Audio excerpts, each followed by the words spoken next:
한 주간 평안하셨습니까? 성가대에도 수련회 잘 다녀오셨죠? 많은 분들이 파주에서 이렇게 즐거운 시간 가진 걸 봤습니다. 사순절 셋째 주일인데요. 우리가 3주간 두 개의 발걸음이라는 모토로 걷고 있죠. 기후위기 시대를 맞아서 녹색 발걸음을, 그리고 한반도 평화를 위하여 평화의 발걸음을 옮기자고 하는 그런 마음으로 사순절을 지나고 있습니다. 사순절에는 예수 그리스도를 묵상을 하는 그런 시간인데, 우리가 살아가는 우리 사회의 상황은 사실 차분하게 기도하고 묵상하기만은 어려운 현실을 맞고 있지 않은가 하는 생각을 하게 됩니다. 윤석열 정부가 1년 지나오는 동안 여러 가지 면에서 사회적인 분노가 표출되어지는 그런 현상이 격화되고 있는데요. 검찰공화국이 만들어져 가고 있는 거 아닌가 하는 우려가 굉장히 깊어졌고요. 민생 문제, 한반도 평화 문제, 역사에 대한 인식 문제, 국제적 관계 대처 문제, 또 인권, 노동, 여러 분야에서 전반적인 위기의식이 깊어지고 있습니다. 그러다 보니 어제는 정권을 심판하자고 하는 시국회의까지 지금 시민사회 지형에서는 벌어지고 있는 상황인데요. 사순절을 맞으면서 우리가 우리의 신앙만이 아니라 이 땅에서의 평화를 위하여 더 깊이 묵상하고 실천하는 그런 기간이 되어야 할 것 같습니다. 사순절을 맞아서 교회에서는 특강을 2번 준비를 했는데요. 국가폭력 그리고 우리의 십자가, 이런 주제로 사회선교부에서 제안을 해서 오늘과 다음 주 오후 2시에 있게 되는데요. 교우들께서도 함께 참여해 주시면 좋겠습니다. 교회 건축이 이제 후반부의 후반부로 들어가면서 내부 공사가 본격화되고 있고, 또 5월 입당을 우리가 염두에 두면서 여러 행사들을 준비하다 보니까 여러 소모임들이 생겨나면서 분주하게 움직이고 있습니다. 그 일을 준비하면서 담당해 주시는 분들께 감사의 마음을 드리고요. 또 함께 교우들 전체적으로 격려해 주시면서 잘 진행될 수 있도록 힘 북돋아 주시기를 부탁드립니다. 공지한 대로 오늘 예배 마치자마자 바로 이어서 교인총회 공동회가 3가지 안건을 갖고 있습니다. 염두해 주시면 좋겠고요. 저는 지난 한 주간, 그리고 오늘 예배 마치고 또 다음 한 주간 기장총회에서 진행하고 있는 DMZ 평화순례를 이끌고 있는데요. 그러다 보니까 준비에 좀 부담이 느껴서 하늘특별기를 집중할 수가 없게 되었습니다. 그래서 박희규 목사님께, 우리 교회 협동 목사님으로 계시는데 아시다시피 부탁드렸습니다. 오늘 하늘특별기는 박희규 목사님께서 해주시겠습니다. 이제 마음 모아서 함께 기도 드리면서 예수 그리스도의 생명과 정의와 평화의 말씀이 우리 마음속에 자리 잡기를 빕니다.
내가 눈을 들어 산을 본다. 내 도움이 어디에서 오는가? 내 도움은 하늘과 땅을 만드신 주님에게서 온다. 주님께서는 네가 헛발을 디디지 않게 지켜주신다. 너를 지키시느라 졸지도 않으신다. 이스라엘을 지키시는 분은 졸지도 않으시고 주무시지도 않으신다. 주님은 너를 지키시는 분, 주님은 내 오른쪽에 서서 너를 보호하는 그늘이 되어 주시니 낮의 햇빛도 너를 해치지 못하며 밤의 달빛도 너를 해치지 못할 것이다. 주님께서 너를 모든 재난에서 지켜주시며 내 생명을 지켜주실 것이다. 주님께서는 내가 나갈 때나 들어올 때나 이제부터 영원까지 지켜주실 것이다. 아멘.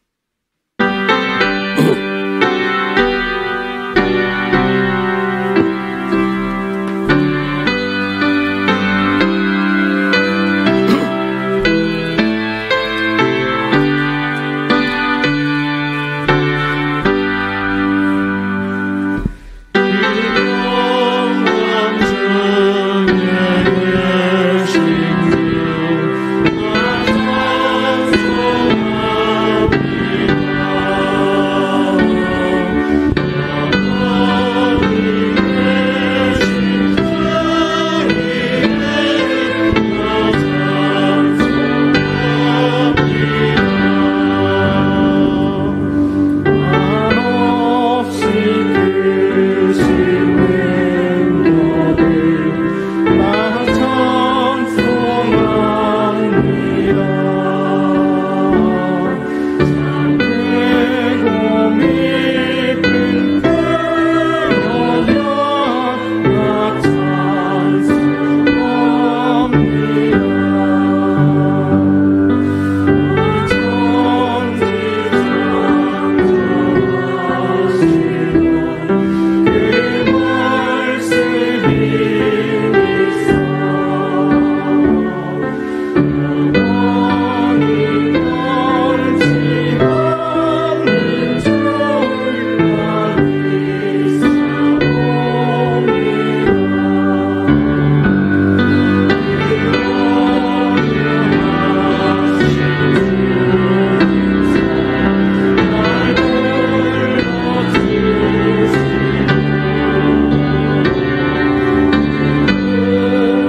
하나님, 40개의 평화 실천 제안을 따라가면서 평화의 주 예수님의 삶을 묵상하는 사순절 순례길 12걸음을 걷습니다.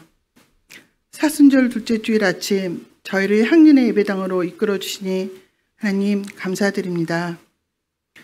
화내지 않기, 말을 위한 기도드리기, 우크라이나 어린이와 난민을 위한 기도하며 함께 금식하고 호언하기, 고요한 밤하늘 쳐다보며 별 찾아보기, 예스겔 37장을 일독하고 5분간 묵상 후 다시 한번 읽기, 소리내지 않고 문 닫기, 내가 원하는 우리나라 영상 보기, 차 한 잔과 함께 분주함을 드러내면서 마음을 정돈하기, 잘된 것에 대해서는 그대의 덕분입니다 하고 잘못한 것에 대해서는 나의 부족함 때문입니다 라고 겸손하게 말하기, 오늘 하루 휴대폰 사용하지 않기, 배달 음식 시키지 않기 등의 평화의 발자국을 전국 기장 교우들과 함께 걷는다고 하니 힘이 되었습니다.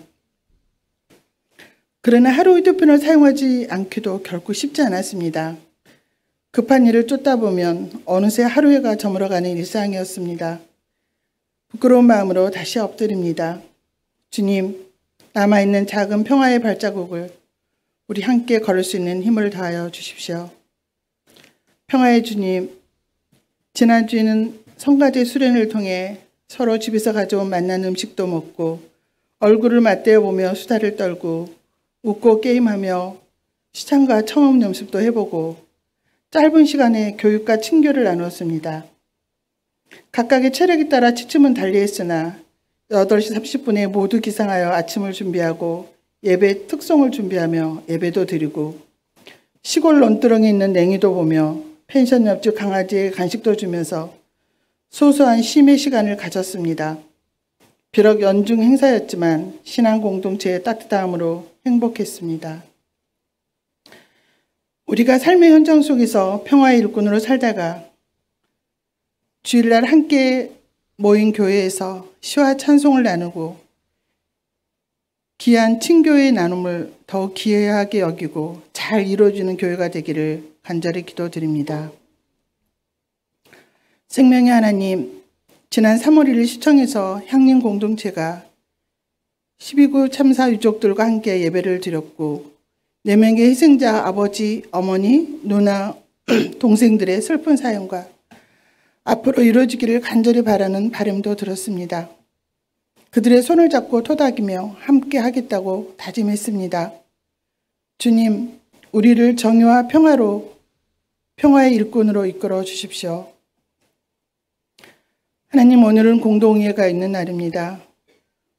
우리와 이 자리에 함께 해주셔서 저희 또한 공동체 결정에 아멘으로 화답할 수 있도록 우리를 평화로 이끌어 주십시오.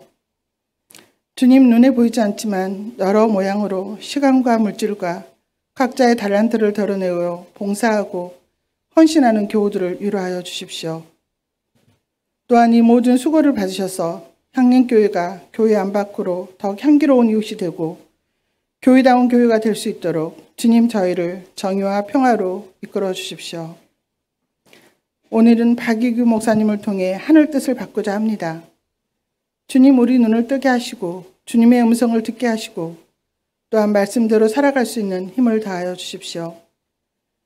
생업으로, 학업으로 혹은 병상에서, 가정에서 함께 드릴 예배를 드리고 있을 교우에게도 같은 은혜를 다하여 주십시오. 주님, 우리를 말씀대로 살아갈 수 있는 평화의 사도로 사용하여 주십시오. 이제 저의 입을 닫고 주님의 음성을 기다립니다. 주님, 말씀하소서.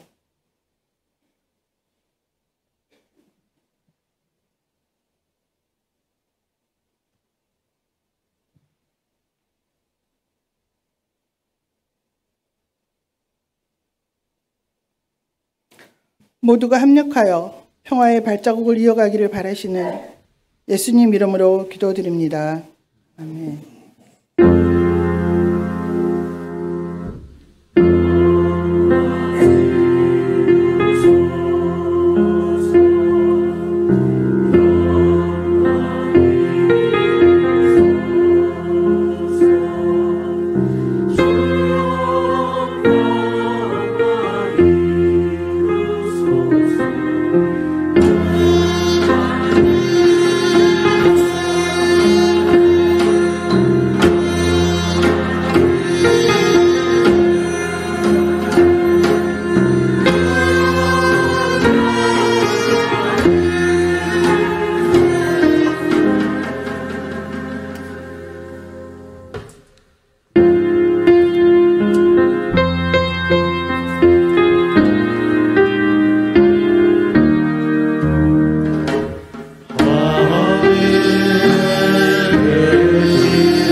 오늘의 하늘 말씀은 제1성서의 창세기와 제2성서의 로마서입니다. 먼저 창세기 12장 1절에서 4절 상반절을 읽겠습니다. 제1성서 14쪽입니다. 주님께서 아브라함에게 말씀하셨다. 너는 내가 살고 있는 땅과 내가 난 곳과 너의 아버지의 집을 떠나서 내가 보여주는 땅으로 가거라. 내가 너로 큰 민족이 되게 하고 너에게 복을 주어서 내가 크게 이름을 떨치게 하겠다. 너는 복의 근원이 될 것이다. 너를 축복하는 사람에게는 내가 복을 베풀고 너를 저주하는 사람에게는 내가 저주를 내릴 것이다. 땅에 사는 모든 민족이 너로 말미암아 복을 받을 것이다. 아브람은 주님께서 말씀하신 대로 길을 떠났다. 롯도 그와 함께 길을 떠났다. 이어서 로마서 4장 1절에서 5절, 13절에서 17절 말씀을 읽겠습니다. 제2성서 259쪽입니다. 그러면 육신상으로 우리의 조상인 아브라함이 무엇을 얻었다고 우리가 말할 수 있겠습니까? 아브라함이 행위로 의롭게 되었더라면 그에게는 자랑할 것이 있었을 것입니다. 그러나 하나님 앞에서는 자랑할 것이 없습니다. 성경이 무엇이라고 말합니까? 아브라함이 하나님을 믿으니 하나님께서 그를 의롭다고 여기셨다 하였습니다. 일을 하는 사람에게는 품삯을 은혜로 주는 것으로 치지 않고 당연한 보수로 주는 것으로 생각합니다. 그러나 경건하지 못한 사람을 의롭다고 하시는 분을 믿는 사람은 비록 아무 공로가 없어도 그의 믿음이 의롭다고 인정을 받습니다. 아브라함이나 그 자손에게 주신 하나님의 약속, 곧 그들이 세상을 물려받을 상속자가 되리라는 것은 율법으로 말미암은 것이 아니라 믿음의 의로 말미암은 것입니다. 율법을 의지하는 사람들이 상속자가 된다면 믿음은 무의미한 것이 되고 약속은 헛된 것이 됩니다. 율법은 진노를 불러옵니다. 율법이 없는 곳에는 범법도 없습니다. 이런 까닭에 이 약속은 믿음에 근거한 것입니다. 그것은 하나님께서 아브라함에게 이 약속을 은혜로 주셔서 이것을 그의 모든 후손에게도 곧 율법으로 사는 사람들에게만이 아니라 아브라함이 지닌 믿음으로 사는 사람들에게도 보장하시려는 것입니다. 아브라함은 우리 모두의 조상입니다. 이것은 성경에 기록된 대로 내가 너를 많은 민족의 조상으로 세웠다 함과 같습니다. 이 약속은 그가 믿은 하나님, 다시 말하면 죽은 사람들을 살리시며 없는 것들을 불러내어 있는 것이 되게 하시는 하나님께서 보장하신 것입니다. 다 함께 마태복음서 17장 7절 말씀을 읽겠습니다. 예수께서 가까이 오셔서 그들에게 손을 대시고 말씀하셨다. 일어나거라, 두려워하지 말아라. 이 말씀으로 귀한 깨달음과 결단이 있으시기를 바랍니다.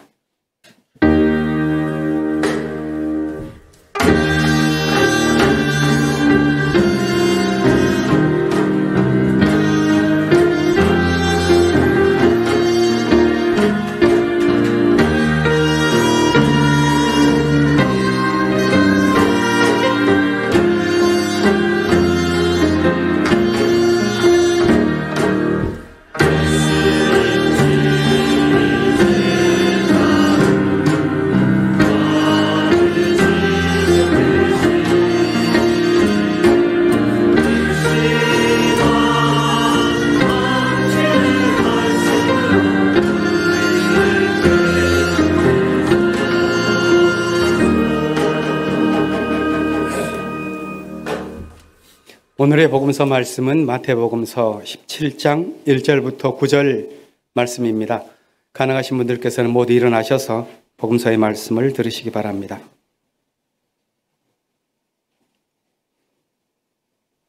그리고 엿새 뒤에 예수께서는 베드로와 야고보와 그의 동생 요한을 따로 데리고서 높은 산에 올라가셨다. 그런데 그들이 보는 앞에서 그의 모습이 변하였다. 그의 얼굴은 해와 같이 빛나고 옷은 빛과 같이 희게 되었다. 그리고 모세와 엘리야가 그들에게 나타나더니 예수와 더불어 말을 나누었다. 그때 베드로가 예수께 말하였다. 선생님, 우리가 여기에 있는 것이 좋습니다. 원하시면 제가 여기에다가 초막을 셋 지어서 하나이는 선생님을, 하나이는 모세를, 하나이는 엘리야를 모시도록 하겠습니다. 베드로가 아직도 말을 하고 있는데 갑자기 빛나는 구름이 그들을 뒤덮었다. 그리고 구름 속에서 이는 내 사랑하는 아들이다. 나는 그를 좋아한다. 너희가 그의 말을 들어라 하는 소리가 들려왔다. 제자들은 이 말을 듣고서 얼굴을 땅에 대고 엎드렸으며 몹시 두려워하였다. 예수께서 가까이 오셔서 그들에게 손을 대시고 말씀하셨다. 일어나거라. 두려워하지 말아라. 그들이 눈을 들어서 보니 예수밖에는 아무도 없었다. 그들이 산에서 내려올 때 예수께서 그들에게 명하셨다. 인자가 죽은 사람들 가운데서 살아날 때까지는 그 광경을 아무에게도 말하지 말아라. 이는 주님의 말씀입니다. 앉아주십시오.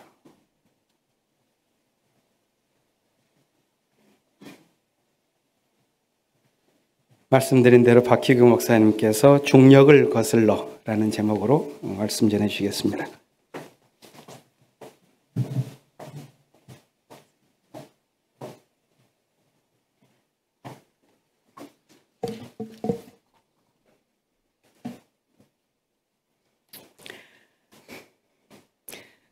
몇 주 전 김희원 목사님께서 하늘 뜻 펴기를 부탁을 해주셔서 오늘 성서 일과에서 마태복음 17장이 있는 것을 확인하고 덥석 이 말씀으로 해보겠다고 말씀드렸었습니다. 변화산 말씀은 제가 5년 전 한국에 돌아와 처음으로 설교를 해야 했을 때 본문 말씀이었기에 고민을 덜 해도 되겠다는 얕은 계산이 담겨 있는 결정이었습니다. 그런데 2주 전 한병철 목사님께서 같은 말씀 구절로 설교를 하시는 것을 보고 혼비백산했더랬습니다. 차분히 앉아서 말씀을 대하면서 한 번 더 정신을 차립니다. 예전 말씀은 마가복음 말씀이었고 올해 주어진 말씀은 마태복음이더라고요. 여기서 또 한 번 저의 얕게 부렸던 꾀가 우르르 무너집니다. 그런데 저를 무너뜨린 것은 그게 다가 아니었습니다. 제가 다시 한번 우려먹으려고 했던 설교의 제목은 중력을 거슬러였습니다. 이 제목은 선과 악의 대립이 눈에 보이는 게 다가 아니라는 것을 표현했던 뮤지컬 위키드에서 주인공 마녀 알파바가 사회의 부정의에 대항하기 위해 자신의 양심과 직감을 따라 중력을 거슬러 하늘로 올라가면서 불렀던 곡인 Defying Gravity에서 영감을 얻어 두근거리는 가슴을 안고 지었던 제목이었습니다. 알파바가 하늘로 올라가는 장면과 예수님이 하늘로 올라가시는 장면이 많이 비슷하거든요.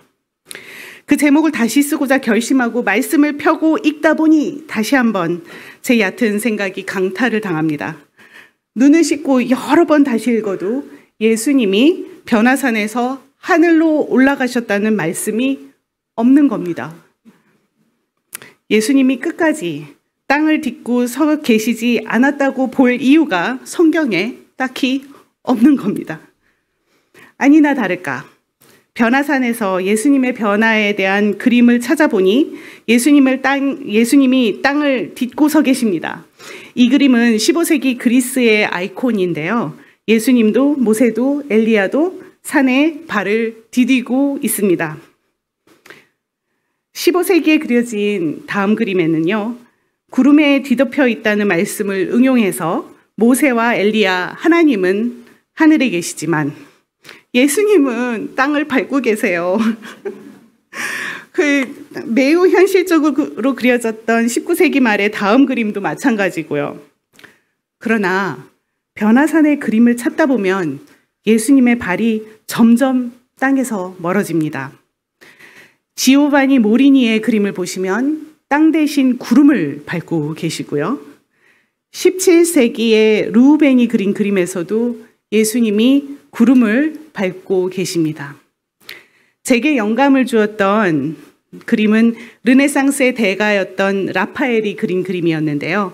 아마 변화산 사건을 그린 가장 유명한 그림이 아닌가 싶습니다. 결정적으로 공중부양하고 계신 예수님에 대한 자신감을 실어줬던 것은 이 모자이크입니다.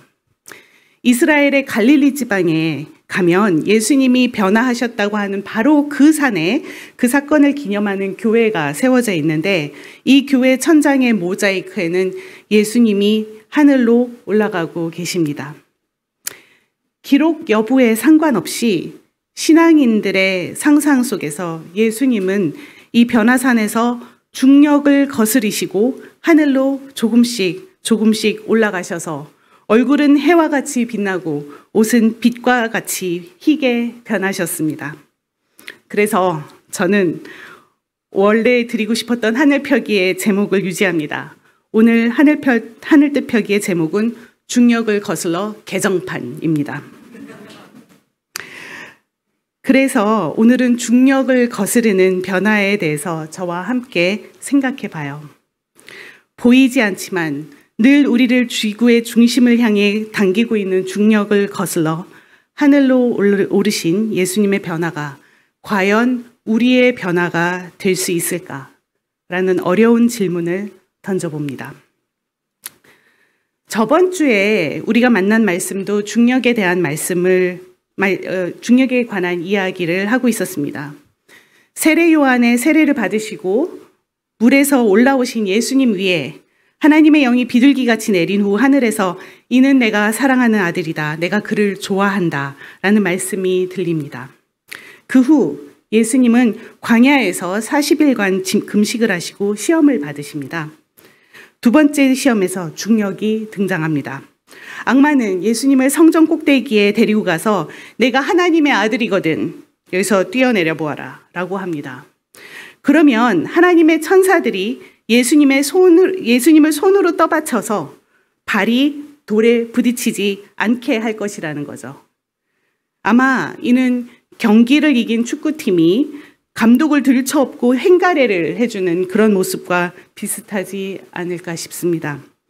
너의 진실하고 용기 있는 행동을 인정해주는 타인의 사랑이 너를 아래로 당기는 힘을 넘어 너를 지탱해 주지 않겠느냐.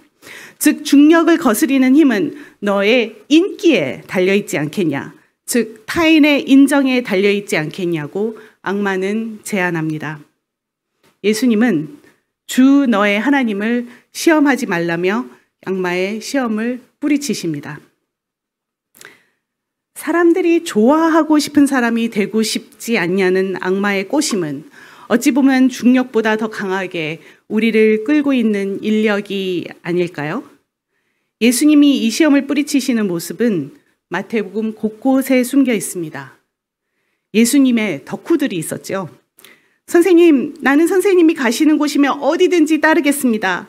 하며 따라오는 율법학자에게 예수님은 여우도 굴이 있고 하늘을 나는 새도 보금자리가 있으나 인자는 머리 둘 곳이 없다며 굳이 따라오는 사람을 쳐내시지요. 세리와 죄인이랑 같이 식사를 하시고 나서 그 당시 폼 좀 재고 살던 사람들의 악플에 시달리셨던 것도 성경은 기록하고 있습니다. 이런 식으로 우리를 잡아당기고 있는 보이지 않는 힘들은 참 많습니다. 마태복음은 예수님께서 그 힘을 거스르고 계신 장면들로 점철되어 있습니다. 예수님께서 제자들을 부르시는 과정은 중력처럼 잡아당기는 힘을 거스르는 작업이었습니다. 마태는 9장에서 자신을 부르시던 장면을 회상합니다. 그때 세리였던 마태는 세관에 앉아 일을 하고 있었습니다.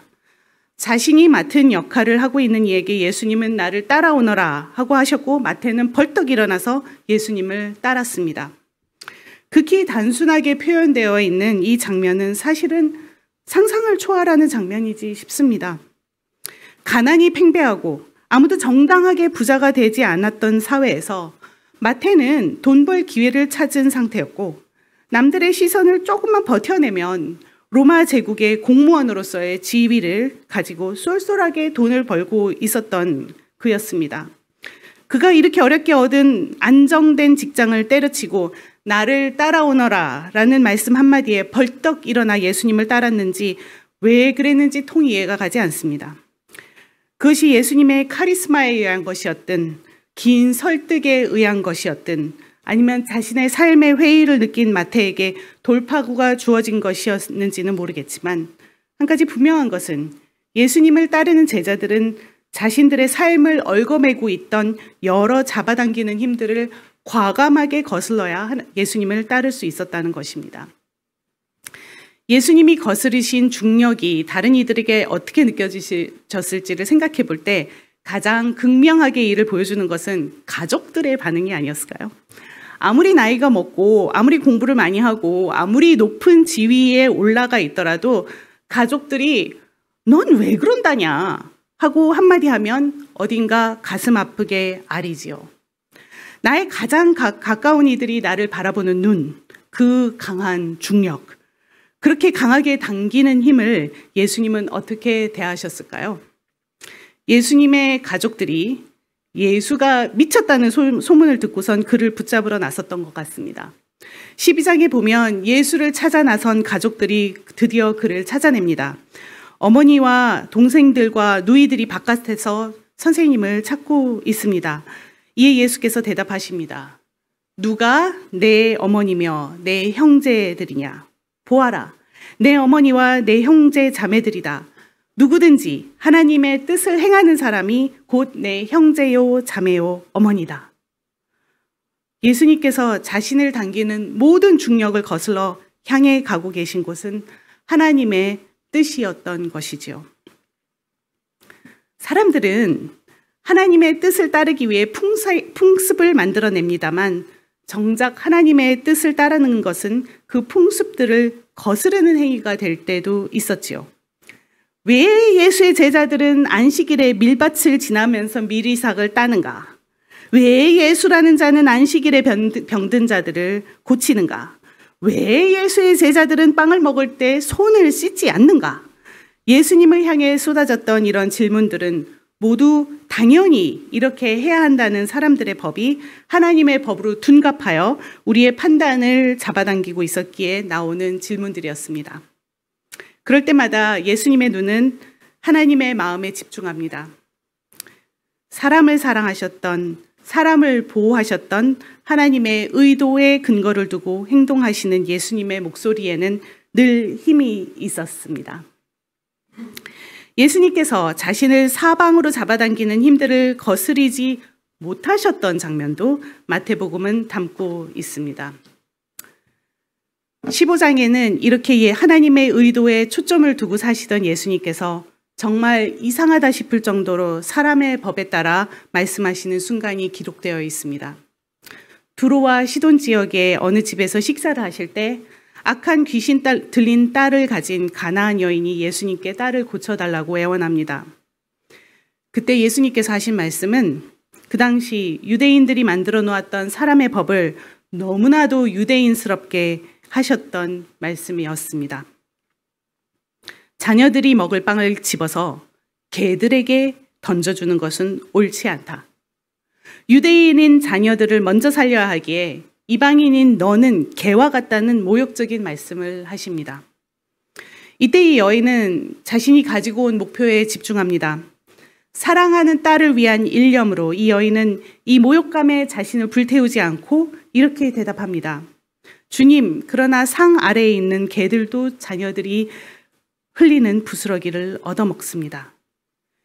힘 있는 자의 폭언을 듣고도 그를 구슬리는 이 여인의 지혜를 보통 대단하다고들 합니다. 그러나 저는 그 대단함이 희소성의 가치에서 나오는 것은 아니라고 생각합니다. 여기 앉아 계신 어머님들, 자녀를 위해, 식구들을 위해 나를 깎는 모욕 들어가면서 힘 있는 자를 설득하는 것, 우리 너무 흔하게 경험하는 것 아닙니까? 이 순간 보기 드문 희소성을 보여주신 것은 예수님이십니다. 당연히 무시할 수 있는 이방인, 당연히 무시할 수 있는 여인의 말을 들으면서 예수님은 그 안에서 무엇인가를 발견하시고 그 발견을 통해 변하십니다. 그제서야 라고 기록한 말씀 속에서 저는 뒤통수를 한 대 얻어맞은 것 같은 느낌을 받으신 예수님을 발견합니다. 예수님이 하나님의 마음에 집중했더라면 알아보았어야 하는 것을 이 여인의 말을 통해 깨달은 예수님은 하나님의 법칙을 넘어, 사람의 법칙을 넘어 하나님의 법칙으로 돌아서십니다. 이 사건 이후에 예수님의 사역의 방향이 바뀝니다. 즉 예수님의 사역은 순환과 부활을 준비하는 과정으로 그 성격이 바뀝니다. 사람의 법칙에서 소외되어 있던 이방인을 개라고 표현하셨던 예수님이 그 이후로는 소외된 자를 위해 순환을 받고 부활하셔서 온 세상에 나가서 이방인에게 곧 만민에게 복음을 전하라고 하십니다. 한순간 하나님의 뜻에 집중하지 못하고 계셨던 주님이 이 여인을 통해 다시 하나님의 마음에 집중할 수 있게 되는 것, 자신이 개라고 불렀던 이의 자식을 향한 사랑소에서 하나님의 법을 재발견하고 태도를 바꾸시는 예수님의 겸손한 모습 속에서 저는 대단함을 발견합니다. 사역의 방향을 트신 예수님은 이제 제자들을 준비시키십니다. 이렇게 너희를 끌어당기는 힘들을 조심해라. 바리새파와 헤롯의 누룩을 조심해라. 그들이 당연히 해야 한다고 하는 것들을 조심해라.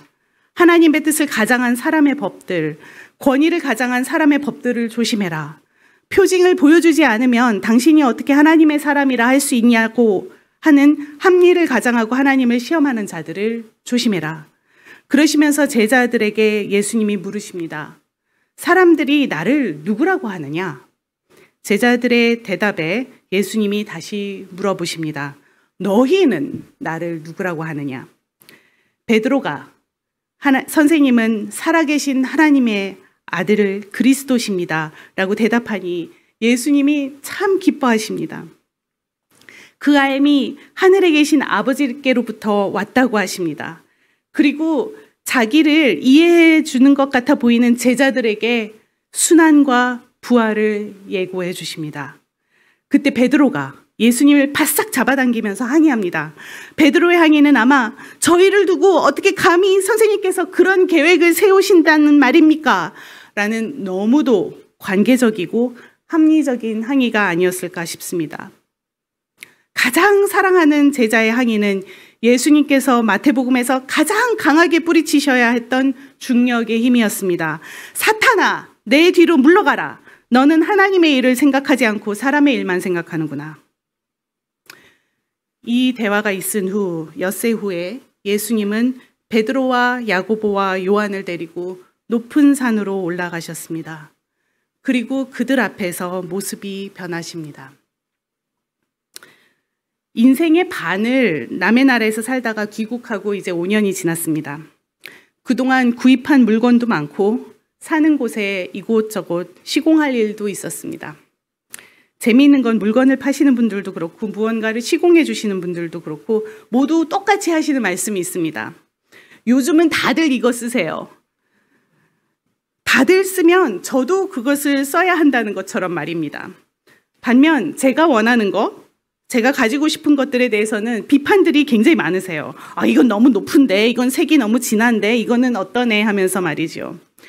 대중이 하지 않는 것을 하면 마치 모난 돌이 돼서 계속 정을 맞는 것 같습니다.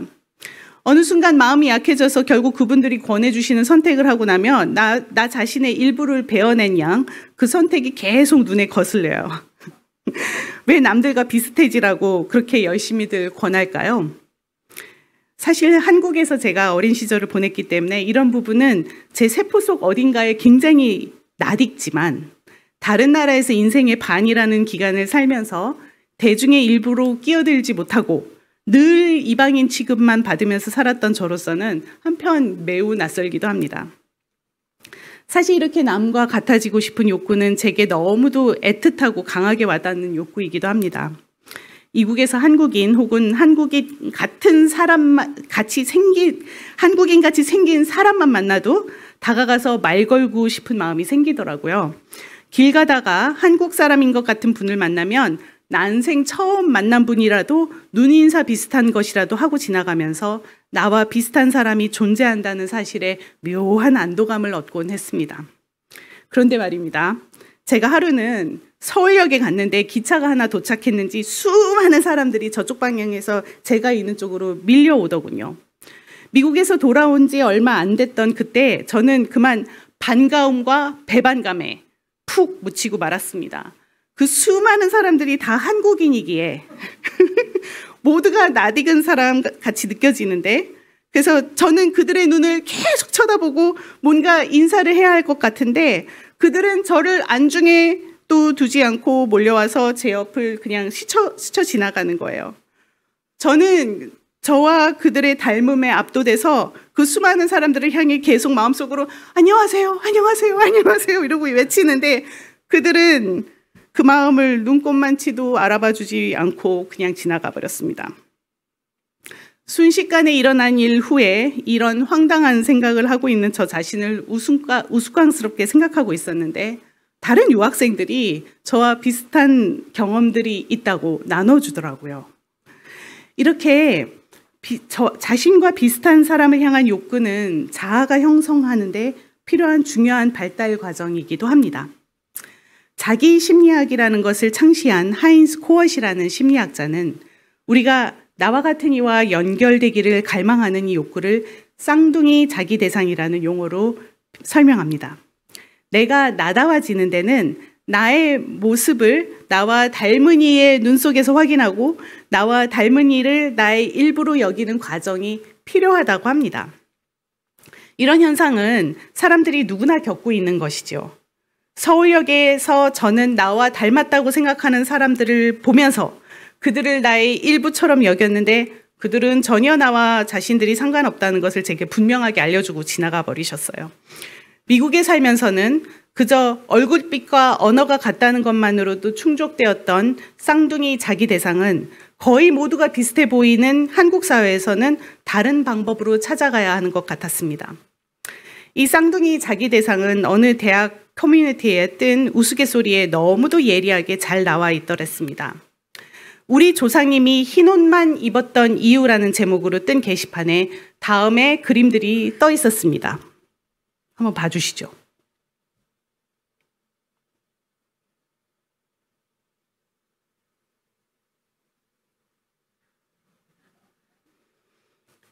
그리고 결론은 어디까지 갔나요? 지금 조상님들 나오셨나요? 네. 그래서 그때 결론은 그때는 흰옷이 유행이라서 라는 겁니다. 이렇게 강력하게 우리 사회에서 작용하고 있는 쌍둥이 자기 대상은 사람의 법칙이 되어 우리를 힘차게 잡아당깁니다. 제가 느끼기에는 우리 사회에서 이 법칙은 다른 곳들보다 상당히 강하게 작용하면서 우리를 잡아당기고 있는 것 같습니다.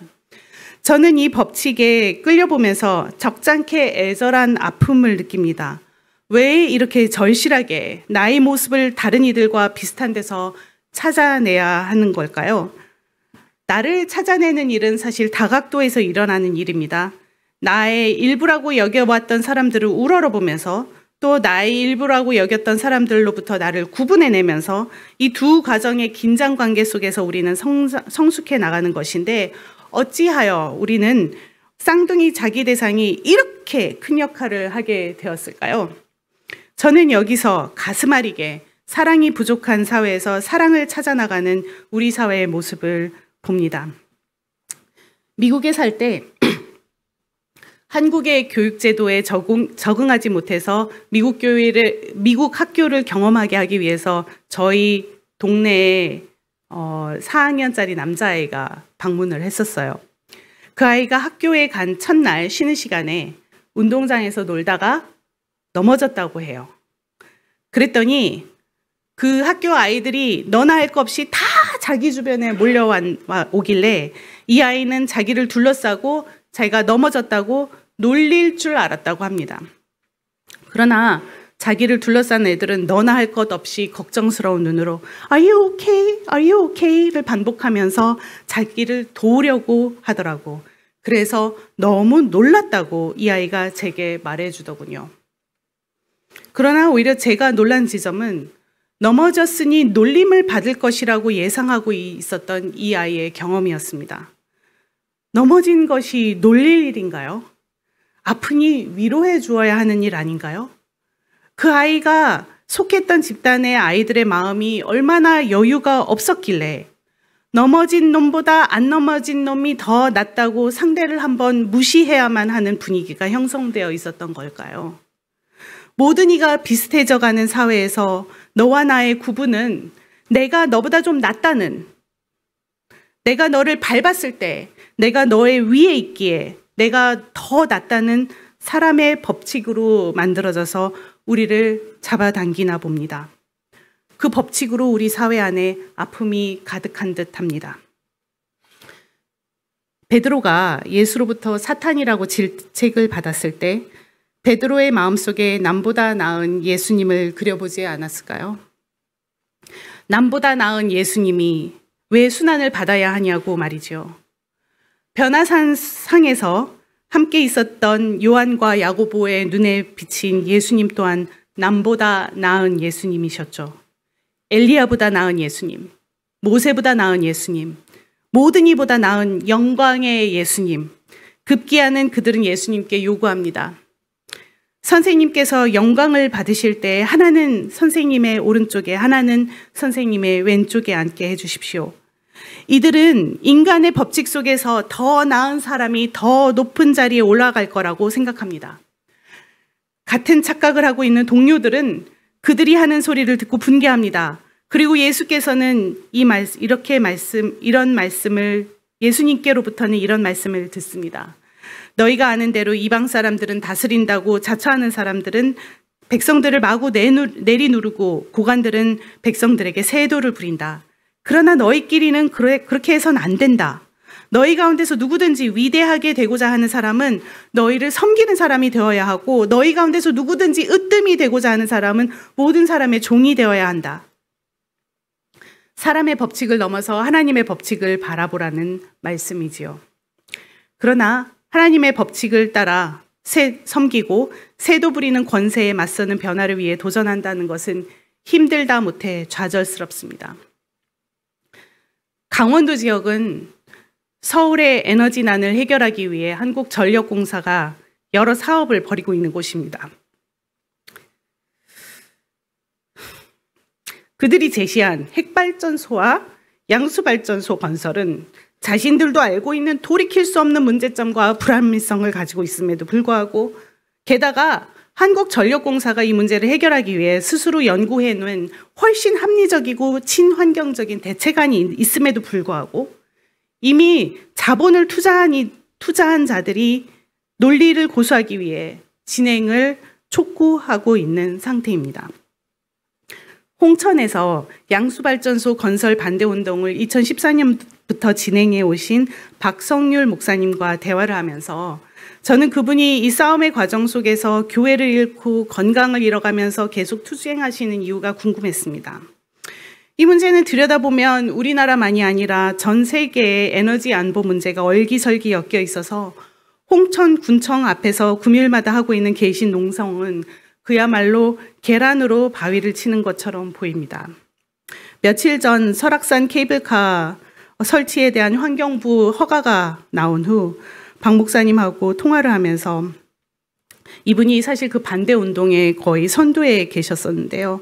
다시 한번 계란과 바위를 떠올립니다. 며칠 전 드디어 피경원 장로님께서 저를 향린 텔레그램에 넣어주셔서 일주일간 향린 교인들이 올리신 여러 투쟁의 현장의 모습을 보면서 여러 계란이 여러 바위를 향해 날아가고 있구나 싶었습니다. 윤리학자 하비 콕스는 예수님이 광야에서 시험을 받는 사건을 예수님이 자신의 리더십의 비전을 정립하고 있는 과정으로 봅니다. 악마에게 절을 하라는 세 번째 시험에 대한 콕스의 해석은 가슴을 후련합니다. 계란으로 바위를 치는 것 같은 변화를 향한 노력 속에 사실 결과는 정해진 것 아니냐는, 내가 아무리 몸부림을 쳐봤자 무슨 소용이 있겠냐는 포기하고 싶은 마음의 시험이라는 것입니다. 이런 의심으로 앞으로 나아가길 포기할 때 악마에게 전권을 내어준다는 해석입니다. 투쟁이 지치고 돌파구가 보이지 않을 때 나만이 아니라 수많은 다른 사람들이 같은 마음을 가지고 노력해 왔는데도 불구하고 아니면 나보다 훨씬 실력 있는 이들이 이 일을 해왔는데도 달라지는 것이 없어 보일 때, 그래서 선한 길을 포기하고 돌아서고 싶을 때 리더십을 사탄에게 내어주는 유혹이 생긴다는 것입니다. 그 유혹을 예수님은 이렇게 뿌리치십니다. 주 너의 하나님께 경배하고 다만 그를 섬기라. 홍천에서 환경운동을 하고 있는 분들은 그러더라고요. 끊임없이 정책을 만드는 이들을 설득하는 작업을 하지만 궁극적으로 같이 마음을 모으는 주민들의 공동체를 계속 유지해서 그들의 목소리를 살려내는 것이 목표라고. 그리고 그 목소리는 매주 금요일 4시 반에 하는 집회에서 지난주 541차를 찍으면서 9년간 매주 홍천군청 앞에서 울리고 있었습니다. 여기서 리더십은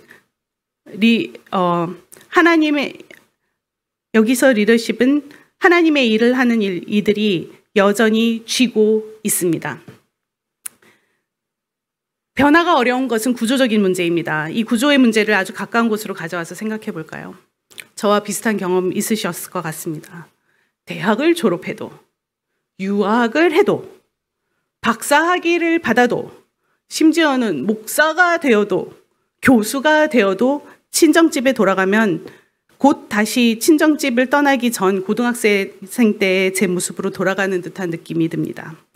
나를 대하는 모든 이들이 나를 그 당시의 모습으로 대하기 때문에 집 밖에서 나의 성숙과 변화와 상관없이 그때 그 모습으로 쏙 빨려듭니다. 점잖고 싶은데 어느 순간 사춘기 때처럼 짜증을 내고 다 버렸다고 생각했던 습관이 갑자기 툭 튀어나옵니다. 공동체가 우리를 빨아들이는 힘, 즉 잡아당기는 힘은 사실 매우 강력한 힘입니다. 이를 가족체계 이론이라는 심리학이 설명합니다. 사람들의 법칙으로 형성된 공동체는 건강하던 건강하지 않던 그 나름의 균형을 이루어서 그 균형이 깨질 만한 일이 일어나면 공동체 전체가 극도로 불안해집니다. 내가 좋은 성장을 하고 집에 돌아오면 식구들은 반기겠지만 그 변화를 받아들이고 함께 변화해야 되는 공동체는 극히 불안해집니다. 왜냐하면 그동안 저 없이 살아가며 형성해 놓은 그 나름의 리듬과 균형이 깨어지기 때문입니다. 그러면 그 공동체의 감정 체계는 변화를 저항하는 역학을 형성하고 변화한 사람을 다시 원위치로 돌려놓을 만한 상황을 계속 조장하게 됩니다. 1960년대 후반에 가족 관계를 치유하는 사람들이 이 현상을 발견한 후 상담 심리학의 지평이 흔들려 버렸습니다. 더 이상 병리를 한 사람 안에서 설명할 수 없다는 것이 분명해졌거든요. 한 사람이 변하지 못하는 것은 그의 문제가 아니라 공동체가 잡아당기는 중력 때문이니까요. 이러한 심리적 현상이 사람의 법칙에 내재하고 있으니 우리가 변화를 위해 거슬려야 하는 중력은 참 거스르기 어렵기만 합니다.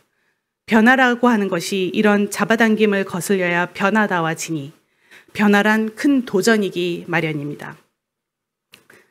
재미있는 건 이런 공동체의 잡아당김을 발견한 이들은 이 잡아당김에서 벗어나는 이들도 발견해서 그들의 비법을 캐어볼 수 있었습니다. 어떤 이들이 공동체의 중력을 거슬릴 수 있을까요? 성격이 강한 사람들이었을까요? 자신감이 충만한 사람들? 반항적인 사람들이었을까요? 그들의 공통점을 모아 이 현상을 발견한 심리학자들은 그들이 자신을 공동체로부터 구분해낼 수 있는 사람들이었다고 말합니다. 영어로는 이 성질을 self-differentiation이라고 합니다. 자신을 구분해낸다고 하는 것은 공동체로부터 나를 잘라낸다는 것이 아니라 공동체에는 한 발을 딛고, 즉 공동체의 일원으로서 한 발을 딛고 공동체와 거리를 둘 줄 아는 것입니다. 이렇게 해서 연결이 되어 있되 거리를 두게 되면은요, 그 공동체가 어떻게, 왜 그렇게 돌아가고 있는지, 어떤 변화로 인해 이러한 불안함이 생겼는지, 그로 인해 각 구성원이 어떻게 행동을 하고 있는지를 이해할 수 있게 되어 자신이 해온 역할을 성찰하고 자신이 새롭게 할 수 있는 역할을 다시 발견해서 자신을 중력처럼 끌어당기는 공동체의 역학으로부터 구분해낼 수 있다는 것입니다. 자신을 구분해내는 힘은 어디서 얻을까요? 예수님은 중력을 거스르는 힘을 어디서 얻으셨을까요?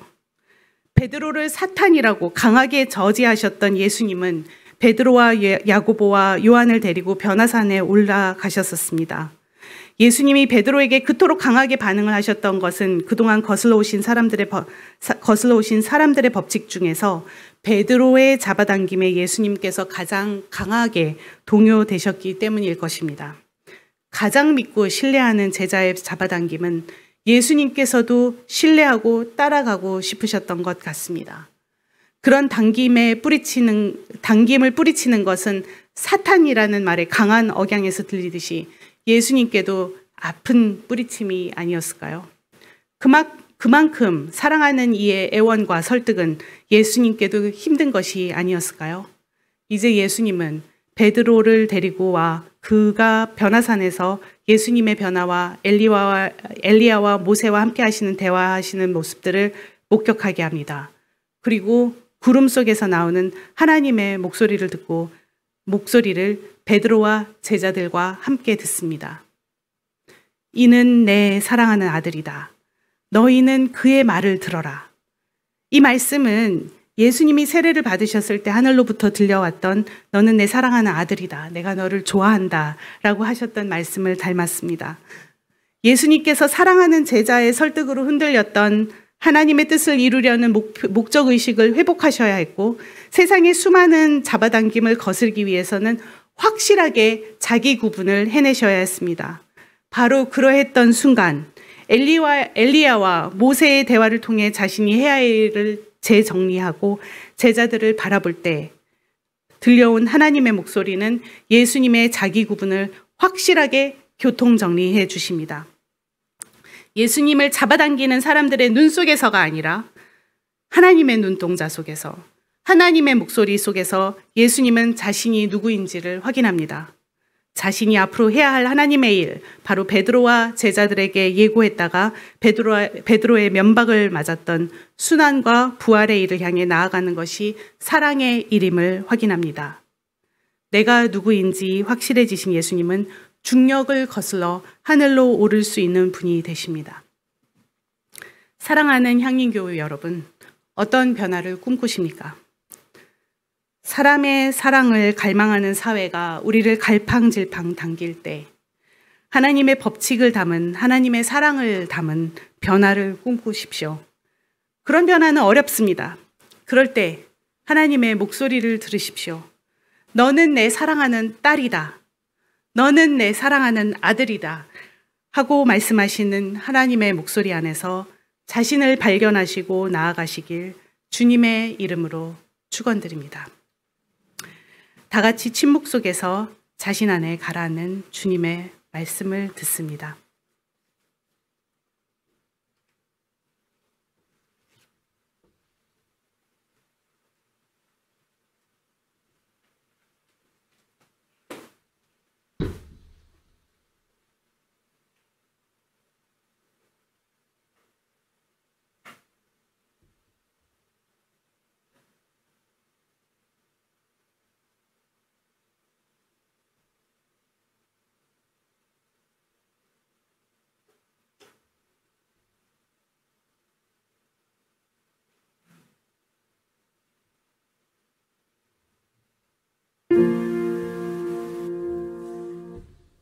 주님의 말씀이 우리에게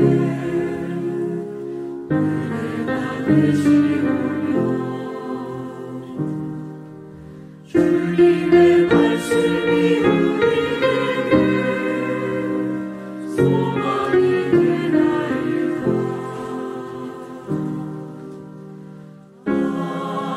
아멘.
사랑이시고 정의이신 하나님, 오늘 박희규 목사님을 통해 귀한 하늘 말씀 들려주셔서 감사합니다. 이 말씀 따라 사는 동안 저희와 동행하시고 저희가 다른 사람의 중력에 휩쓸리지 않도록 저희들을 굳게 붙잡아 주십시오. 이 시간 저희 삶의 일부로 예물을 드립니다. 이로써 말로만이 아니라 실질적으로 우리의 삶이 당신과 하나됨을 깨닫습니다. 주님, 또한 저희들을 사순절 탄소금식을 실천하고 있습니다. 어느 것 하나 쉽지 않은 탄소금식 과제들을 보며 우리의 삶이 얼마나 무감했고 게을렀는지 깨닫습니다. 편리성과 자본주의라는 중력을 거슬러 오르려는 우리에게 힘을 주십시오. 주님, 예배를 마치고 공동의회와 건축위원회 등 많은 일들이 저희들을 기다리고 있습니다. 저희는 주님께 부름받은 무익한 종이오니 당신의 뜻대로 저희들을 주관하여 주십시오. 감사드리며 서로 사랑하라 하신 예수님의 이름으로 기도드립니다.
사랑하는 향림교회 여러분, 세상의 아픔과 부정의가 치유와 사랑과 정의와 평화로 변화해야 하는 자리에 서 계실 때 여러분을 사랑한다는 하나님의 목소리를 들으십시오. 그 사랑 안에서 자신을 발견하고 나아갈 힘을 얻으십시오. 예수님께서 그러셨던 것처럼 그리하여 우리를 당기는 여러 힘을 의지하고 그 안에서 우리를 구분하여 그 중력을 거슬러가 봅시다. 이제 다 같이 축복 기도를 드립니다. 주 예수 그리스도의 은총과 하나님의 사랑과 성령께서 이루어주시는 친교가 우리 가운데 영원토록 함께 있기를 주님의 이름으로 축원합니다. 아멘.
네, 오늘 모처럼 박희규 목사님 하늘뜻 전해주셨는데 마음에 어떤 울림들이 있으셨습니까?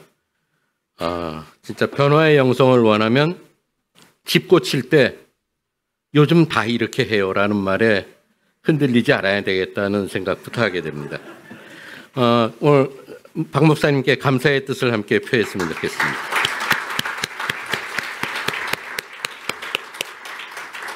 다음번에는 중력을 거슬러 재개정판으로 한 번 더 말씀을 들으면 좋겠다는 생각도 해봅니다. 오늘 처음 저희 교회를 방문하셨다고 방문 카드를 써준 분이 계십니다. 노한슬 씨 어디 계시죠? 네. 여기 말씀 카드는 와 있는데 편하지 않으셔서 서시지 않는 것 같기도 한데 노경선 선생님 자제분이라고 합니다. 미국에서 방문하는 길에 같이 저 뒤에 계시군요. 네, 감사합니다. 네, 현재 미국 아틀란타에 계신데 방문하는 길에 저희 교회를 방문해 주셨습니다. 예배 후에 함께 인사 나누시기 바랍니다. 그러면 공동 관심사를 함께 나누도록 하겠습니다. 오늘 공동 관심사가 대단히 많습니다. 이거 다 하지 않겠습니다. 그러니까 오늘 필요한 만큼만 말씀드리겠습니다. 우선 임시공동회는 예정된 대로 예배 끝난 직후에 바로 이 자리에서 이어서 몇 가지 예정된 안건을 갖고 진행되겠습니다. 그리고 창립 70주년 기념사업 세대 있기팀의 회의가 예배 후에 1층 마루 안쪽 방에서 있다고 한다. 예배 후라는 건 아마 공동회 끝난 다음을 뜻하는 거겠죠. 예, 공동회 끝난 다음에 해당되시는 분들은 1층으로 가주시면 감사하겠습니다. 그리고 공동식사 후에 2시부터는 예고한 대로 사순절 첫 번째 특강 순서가 있습니다. 국가폭력과 우리의 십자가, 평화를 위하여 고난받는 이들과 함께라는 큰 제목 아래 2번 진행하는데 오늘은 그중에서 국가보안법으로 인해 피해를 받는 사람들의 대표적인 분 중에 한 분이신 여기 정대일 박사님을 모시고 말씀을 듣는 순서를 갖겠습니다. 그리고 교육위원회는 그 시간에 지하 3층에서 교육위원회 모이도록 하겠고 건축위원회는 그 사순절 특강 끝난 직후에 이 자리에서 이어서 건축위원회 전체 회의가 열리도록 하겠습니다.